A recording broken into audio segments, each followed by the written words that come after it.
The child of war, and void is reborn in gold. That which was once shattered may rise stronger, that which was never broken. Indeed, a perfect description of the Warframe that came out a week ago, Xaku Prime. This frame also has some benefits. Besides the increased shield capacity, armor, energy, and sprint speed, this Warframe is also top tier, and you're gonna see that in this video. Buenos dias, fellow gamers, my name is and how you guys doing? Today I do have another banger video for you, and this time it is about Xaku Prime, and I just have one question for you. What's more unfair than stripping armor and also doing melee red crits? Also stealing their weapons in the process to use it against them. With that being said, let's make the enemies press Alt F4. Before we're getting into the build, I would like to quickly discuss Xaku's abilities. Xaku has a perfect base kit. It was perfect. Perfect. The first ability providing void damage, the second ability able to steal enemy weapons, the third ability, the Lost, also comes with some handy tools. However, the most important one of those three is Gaze, as it can armor strip and captures damage to unleash it then. And last but not least, the Vast Untime, aka the skeleton form, that basically makes enemies more vulnerable to void damage and also freezes the ability timer. Quick note, this does not work for Helminth abilities.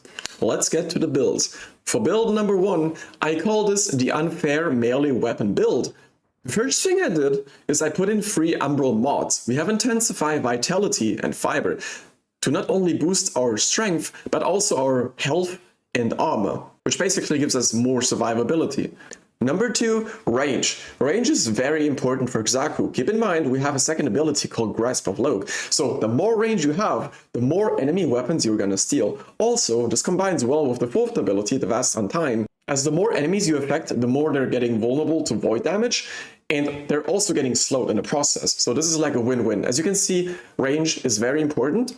However, since we have overextended, it decreases our strength. However, we do need strength since we replaced the third ability with Wrathful Advance. So what does this ability do? It basically gives you more critical chance for melee weapons. That's just one of the reasons why I chose the Umbral mods, because if you combine all of those 3 together, they don't only give you survivability, but they also give you more ability strength. If you just use Intensify, like Umbral Intensify, you have 44%. With the entire set, you have 77%. We're combining that with Molt Augmented, which basically gives us more strength for each kill. And since this is a melee build, we're gonna go with Arcane Strike that provides an additional 60% attack speed for 18 seconds. For a little bit of more strength, we added Power Drift in the Exilus. I also use Streamline because I just like the ability efficiency. It means you can cast your abilities more often. And Rolling Guard, that just provides the ultimate amount of safety. For the Archon shards, I went with 4 red ones, so we have an increase of 60% ability strength in total. And for the last one, I went with a yellow shard to increase the casting speed, as it gives us a smoother performance. Let's spawn some Corrupted Heavy Gunners on Steel Path. After pulling them together first, I would like to demonstrate how it looks like if you don't use Clover's ability. Yeah. This time we're gonna use Clover's ability. As you can see, they died ridiculously fast. Steel Path, by the way. By the way, if you are curious about the melee weapon build that I have, I was experimenting on this the entire day before launching this video, and I found a very disgusting combination that I want to share with you quickly.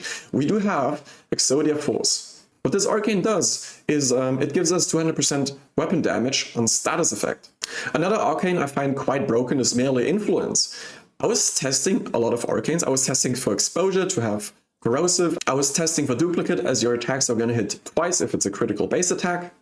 However, this is the strongest stuff I've come up with. Guys, the great thing is, since I'm building for electricity, this is also where Galvanized Elementalist really comes in clutch, as we're gonna deal more status damage, and on kill, we also get more status chance. Ideally, you can go for a Prime Faction mod. You don't really need a Rivender. Just put in something like Prime Fury to give you more attack speed, and you should be pretty much good to go. You don't need a Riven at all.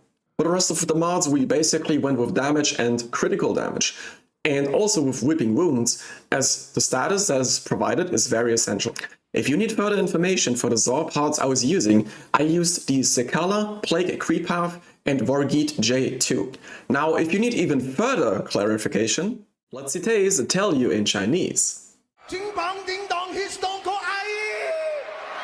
Hold on though, it gets better. As you saw, we only activated the third ability of Colorbo. What if we activate all the other abilities again? Like the first one, to give us more void damage.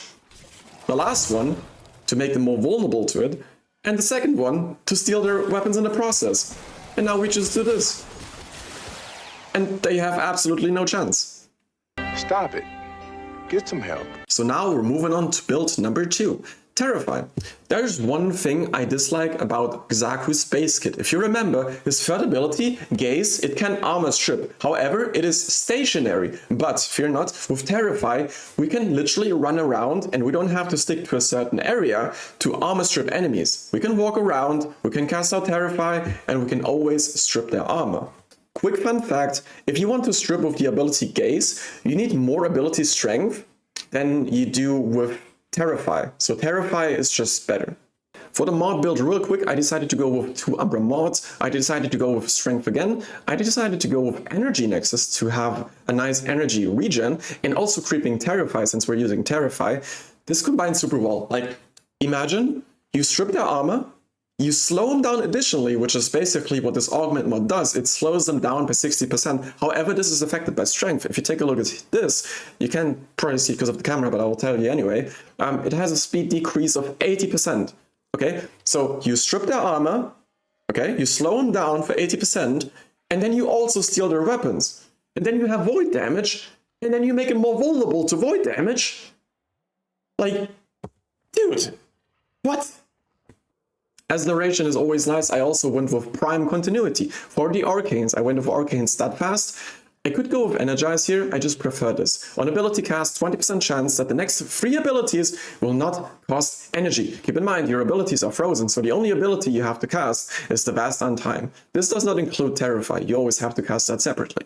And for the second Arcane, I went with Mold Augmented, it also gives us more strength for each kill. Alrighty, let's get the fun started. Let's do some armor stripping. Let's activate our first and the last to make them more vulnerable, steal the weapons. And this is pretty much GG. Look at all the weapons surrounding us, like, what more do you want in Warframe, tell me?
That's gonna do it for this video. If you like this video, make sure to like and subscribe, and I'll see you awesome people in the next one.